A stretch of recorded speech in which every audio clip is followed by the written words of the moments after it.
Hello humans, today is day 6. Friday, Saturday, Sunday, Monday, Tuesday, Wednesday.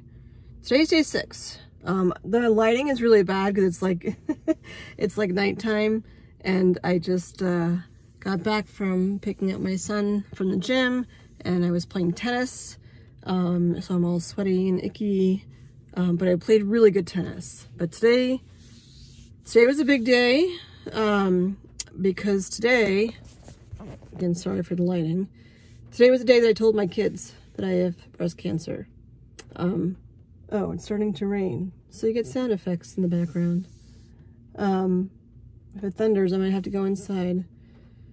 So, just as a recap, yesterday I know I did my vlog really early in the day, and it's gonna start pouring, but whatever. And then I had my appointment. It was supposed to be for an hour, and it lasted over 2 hours with the oncological breast surgeon. And there was a lot of information thrown at me. For time's sake, and because it was a really big day for me, I'm not going to go into the super logistics of everything that was said, because I don't even think I could. I was proud of myself because I got through most of it, and I was breathing okay. I didn't hyperventilate. I think the only time I cried was when I was thinking of how things would impact my children. But she went through and explained to me what was going on, and then drew pictures that were helpful. But what was so surprising for me was that after she talked for a while,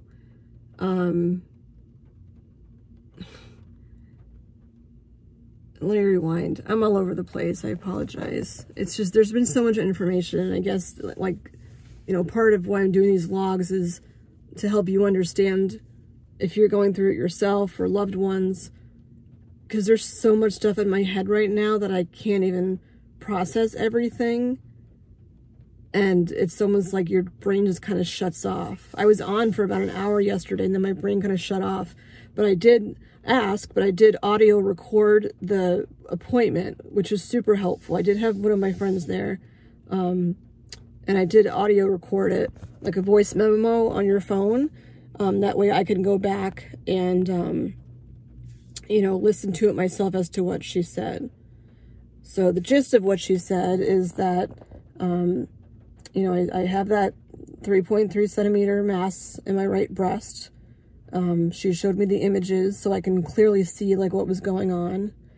And that definitely is cancer. Originally, someone else had told me that the spots near my nipple that were calcification were pre-cancer, but she said they were dead cancer cells, which is interesting, but still cancer nonetheless. So I thought it was good. Then I'm like, well, dead cancer cells, that means that my body's already fighting this because it killed some. I don't know if that's true or not scientifically, but I'm just going with that in my head right now. My left side was benign, and there were sections of it that looked suspicious that could turn into something. There was more to it besides that. But fast forwarding from the conversation, the result is I need a double mastectomy and will have reconstructive surgery. I got a spit kit so I can do the gene testing for the BRCA gene. But regardless of how that turns out, there is a percentage that I could get breast cancer in my left breast. So in my head, and she said too, you know, you'd have to go through the whole thing again, obviously, if you end up having breast cancer in your left breast. So why would I want to do that? So I'm choosing to have both removed. Definitely have to have one entirely removed. It's too big. There's too much space of cancer in my right breast to save really any of it. What was hard to hear too is that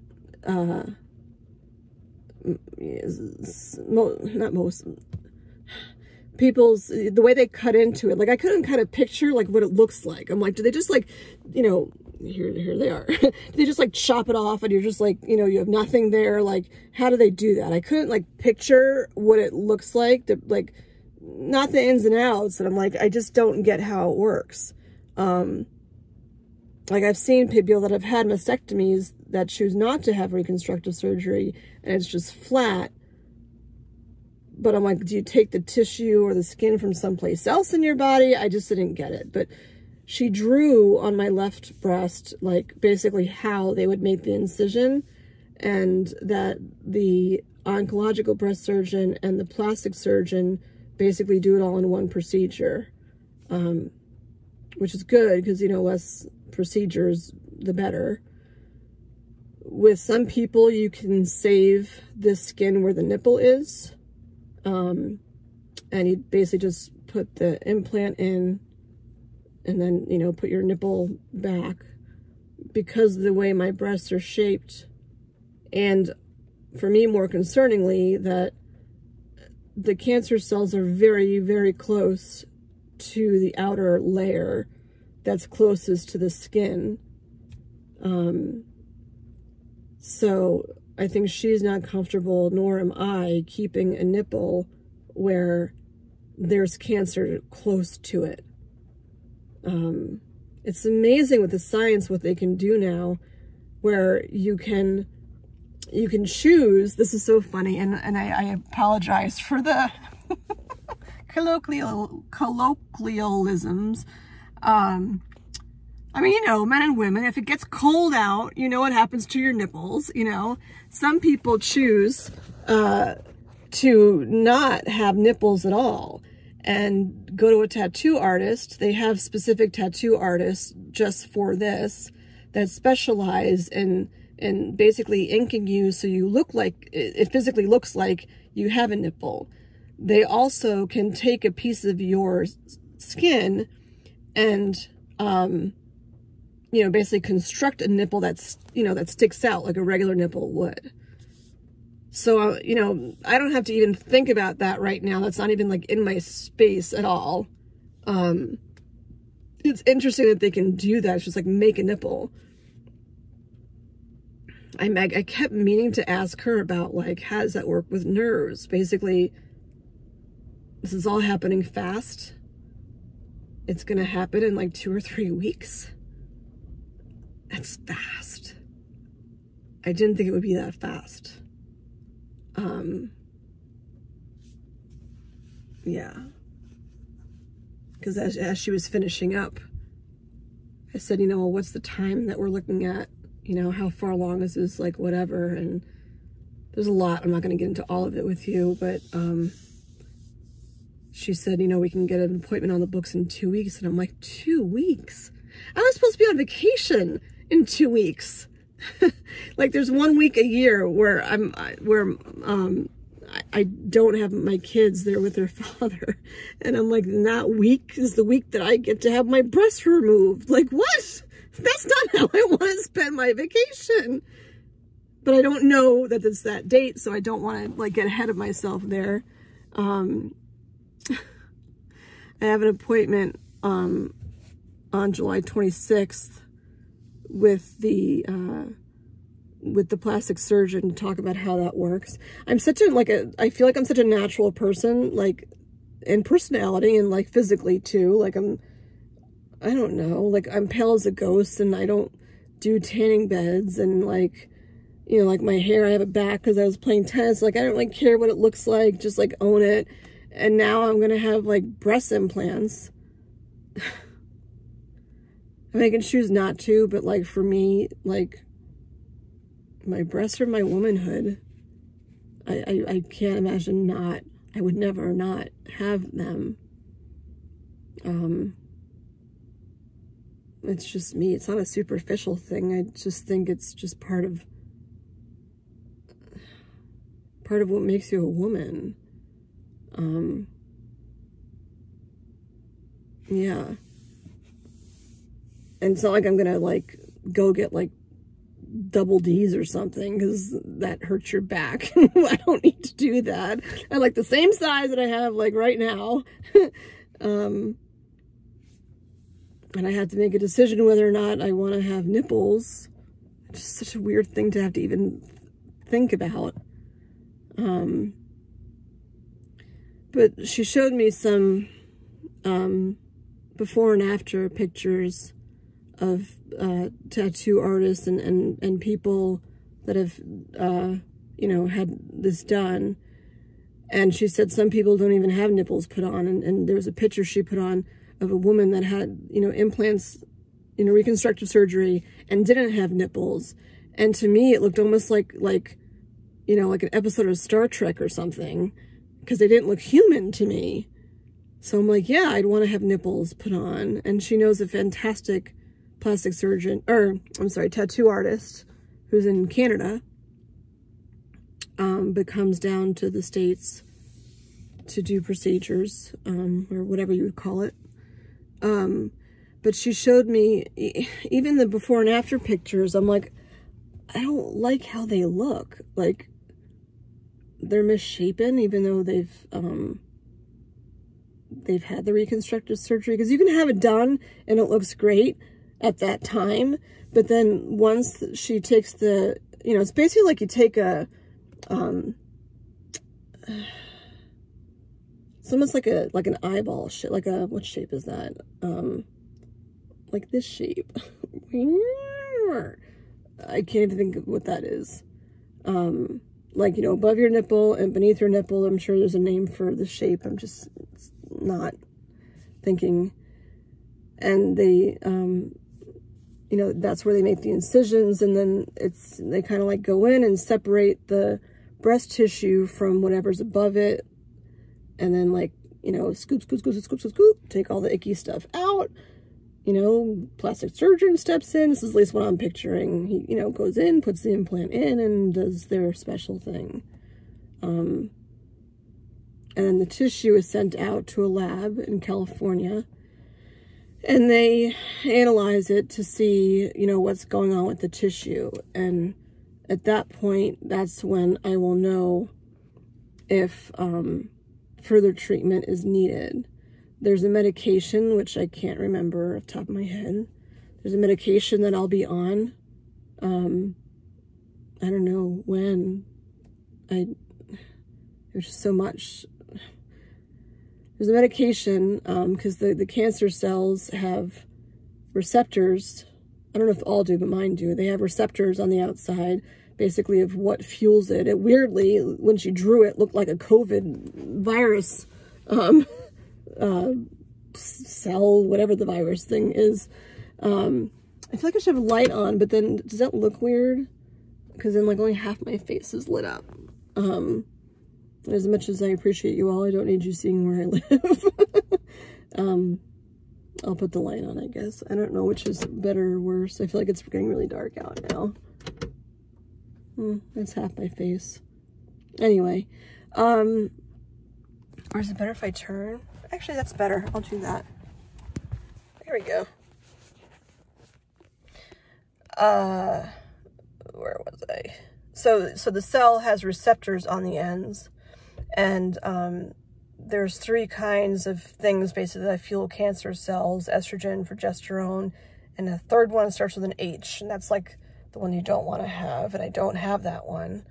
But the medication basically starves this cancer cell by getting rid of those receptors, so it can't, like, pull progesterone and estrogen from my body to keep the cell alive, and then the cell dies.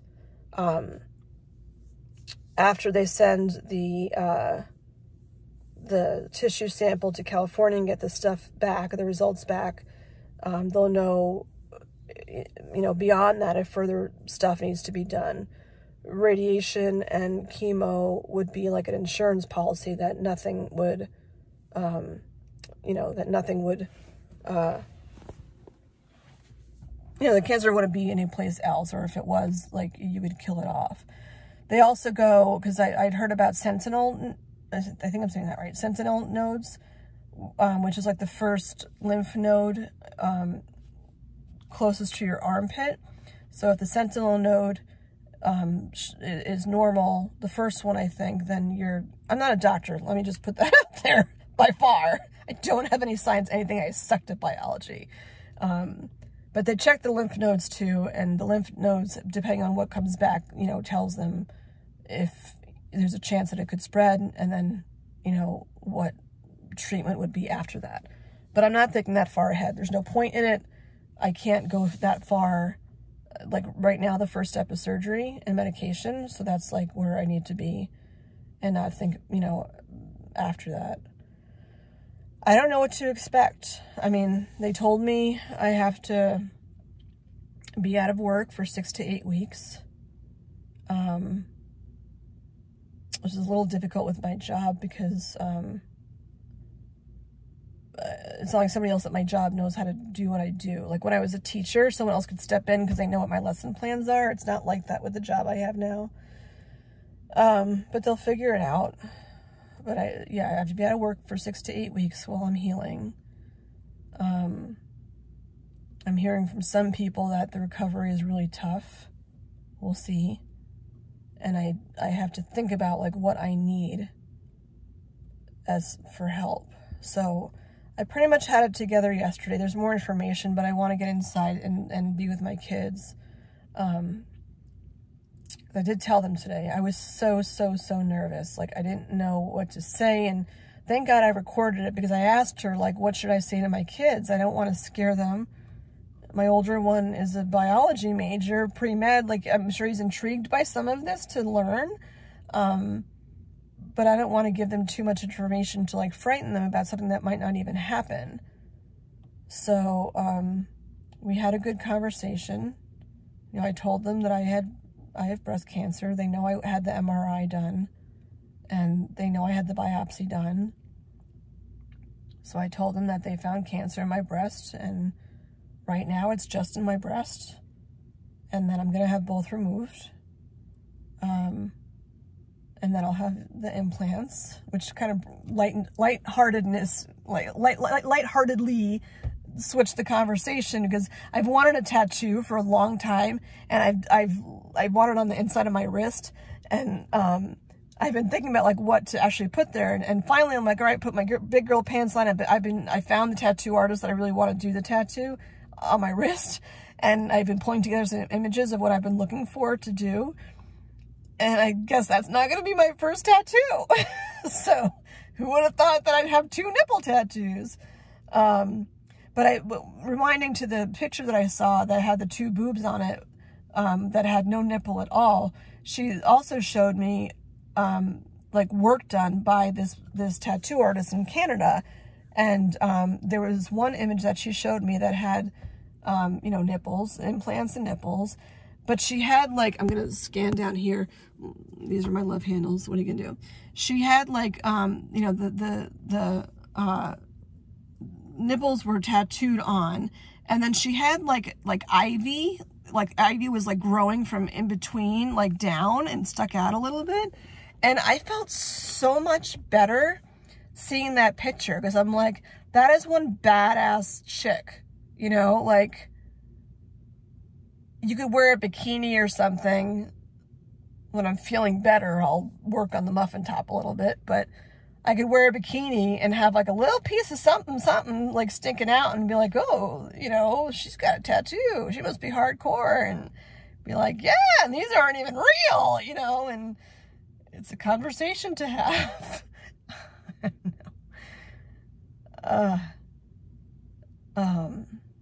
Anyway, I felt like I had a good conversation with the kids.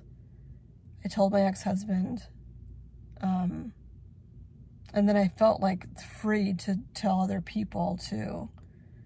I played tennis today. Here's my racket. I'm not good at it. I shouldn't say I'm not good at it. Like, I'm not like playing to compete. I just like smashing the balls around. And I'm taking lessons at this swim tennis club. It sounds all like hoity-toity, but the reality is it's like someone's backyard, sort of. But it's not literally someone's backyard. Like, they have 6 tennis courts and a pool and whatever. It's very popular in this town. because there's no public pool in the town that I live in. So if you want like your kids to learn how to swim, there's like a man-made pond thing. It took us 6 years to get into the swim and tennis club. So as an adult, I'm like, I've always wanted to learn how to play tennis like the right way. And I'm taking these beginner lessons, which are so much fun. And I'm getting better. And I played really well. What was it, 2 weeks ago? Last week it rained, which I was glad because I couldn't play anyway because I was sore. But I asked her yesterday when I had the appointment, like, am I able to play tennis? Because I'm not going to be able to play tennis for a while after. And what bothers me is, like, last year, with COVID going on, you know, the tennis season was cut short, and then I had my kidney stone in September, and I was in a lot of pain, and then didn't play because I was in pain. And I feel like there's always been something. When I was originally diagnosed with fibromuscular dysplasia, it was also like in July or June, and then impacted tennis season because I'm like, I don't even know if I can play because am I going to have a stroke? Like, it's just so weird that all this stuff is just happening like in this small like 5-year time frame. And like, you know, I don't need to defend myself, but like the tennis thing, it's like a, you know, yeah, it's a hobby or whatever. Like, I don't want to play competitively. It's like the Bad News Bears of tennis lessons, and it's just a riot because it's fun. There's no pressure, whatever. But it's a release. That's the biggest thing for me. I enjoy playing. I don't have to be good at it. When I'm angry, I play really well. I might not hit it how I'm supposed to hit it, whatever, but I play really well, and I get good feedback from the coach when I play well. And it's like being in school. Like, I feel like the teacher telling me, good job. And that is what he's telling me. But I just feel good. Like, it just, you know, it makes me feel cool and like powerful and strong for like a almost 50-year-old woman. And it's a stress reliever. And I just, to have that taken away, like, I used to do yoga and stuff, and I just kind of got sick of all that.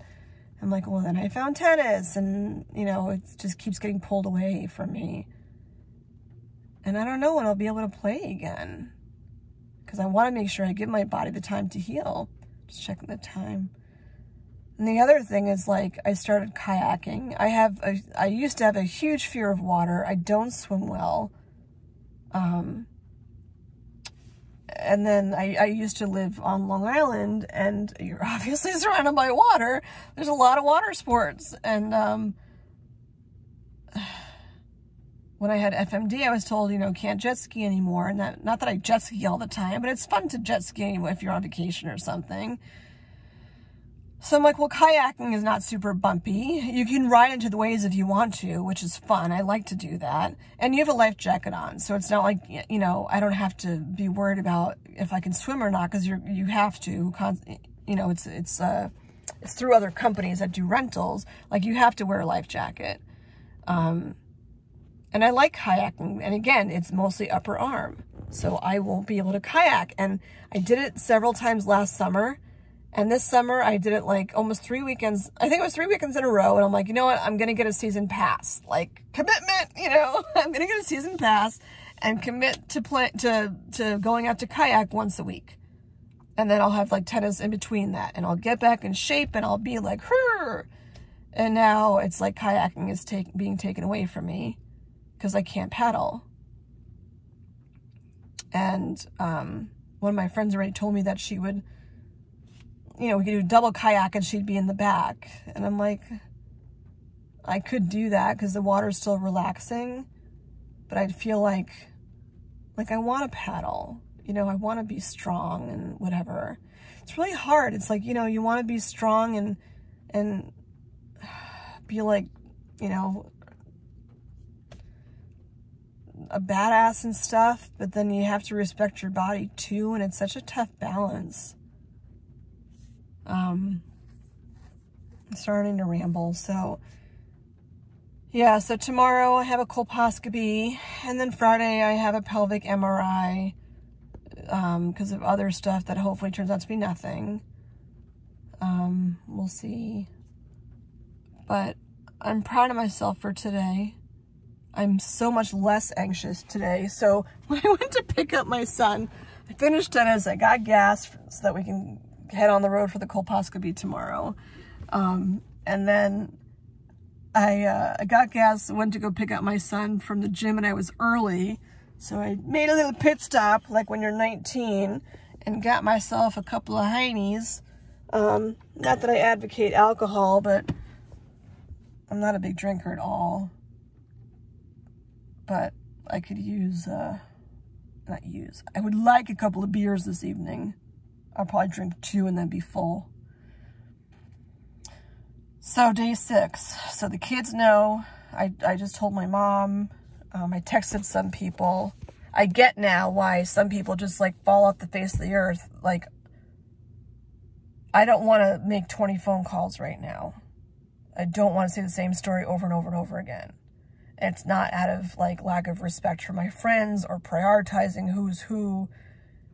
It's just, I can't say the same thing over and over again. Part of why these vlogs will be nice, even for my friends, because, you know, they can hear my story and know that, like, I'm not mad at them. I'll be mad if they don't step up to help me. It's times like this when you truly, like, realize who your people are. Yeah, just a lot. But I'm proud that, so grateful, I forgot. Yeah, I'm supposed to be doing 3 grateful things. As I get these up, you'll have to comment and remind me in case I forget. 3 things I'm grateful for. I'm grateful for tennis and my willingness to look like a fool in front of other people and play tennis, because I am getting better. Always grateful for my kids. And they're going to be my number 2 and my number 3. I'm grateful for my older one, for like always wanting to give me a hug and the big heart that he has. See, this is where I get emotional. And how successful he is. And he's going to be gone for a lot of this because he's going to be going back to college. And I want him to keep like kicking ass in college.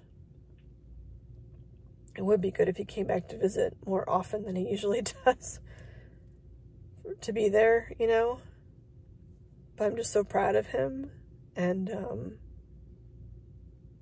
I'm grateful for what he's taught me. And I'm grateful for the strong person I've become because of being his mom. And then my baby, who's 16, who actually was going to be on the vlog today.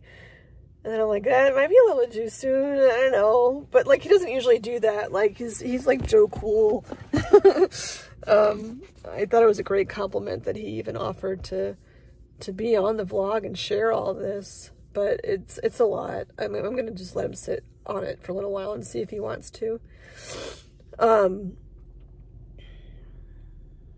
He's just such, like, he's always been, like, so much older and you know, he's like a 16-year-old with like the mindset and maturity of like a solid like 35-year-old man. I know it sounds a little weird, but he's always been mature, and I love that I can like joke around with him now, and he's just so bright, and like he's got such a big future. And I love that, like, I said to him, like, it's going to impact him more, I feel like, I don't know, because he's going to be there to see all of it, because he's going to be a senior in high school, so he's home.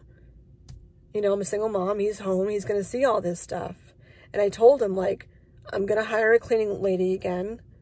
Right now, we'll figure out the finances, you know, but I can't expect him to do everything. Weirdly, he vacuumed the apartment when I came home from wherever I was one day. I came home and oh, when I came home yesterday from the appointment, the apartment was vacuumed. I didn't even ask him to, and I'm like, either they know something's up, like, I don't know, and they really had absolutely no idea.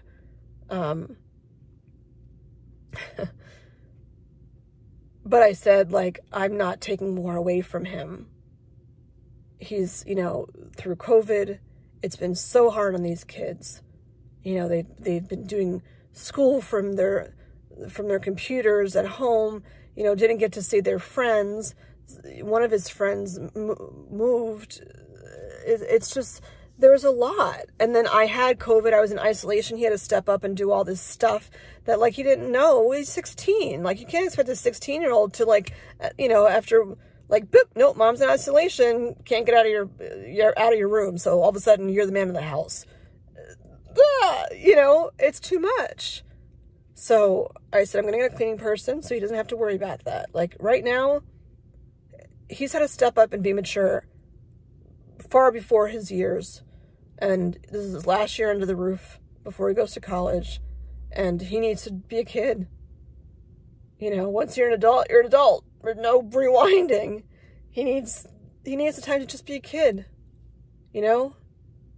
It's not a matter of enabling. It's a matter of, like, you know, things being taken away from him. And, you know, I don't think it's right. Like, give the kid a break.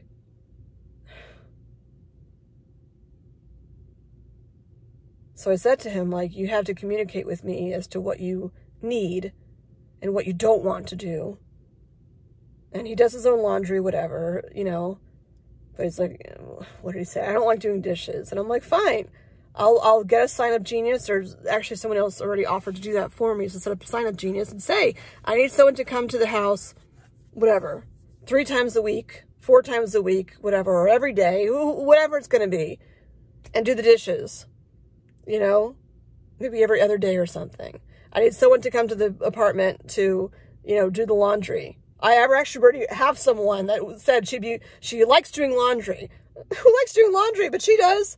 And she lives not too far from me. She's like right down the street. So she's going to come. She said she'd come twice a week or something to do laundry. Sold. Just have to ask and figure it all out. But I'm tired. Today was a big day. So I'm going to go inside, spend time with my kids. And tomorrow's a colposcopy, which I'm not concerned about that. I've had them before. I just pray to God it's all fine. My gut says that it is. So we shall see. All right, that's all I got for all of you. There's a ton of more information. I just can't remember all of it, and I'm at a half an hour. So be strong, all of you, and thanks for listening, and thanks for your support. And that's it. Have a good night, day, whatever it is. Bye.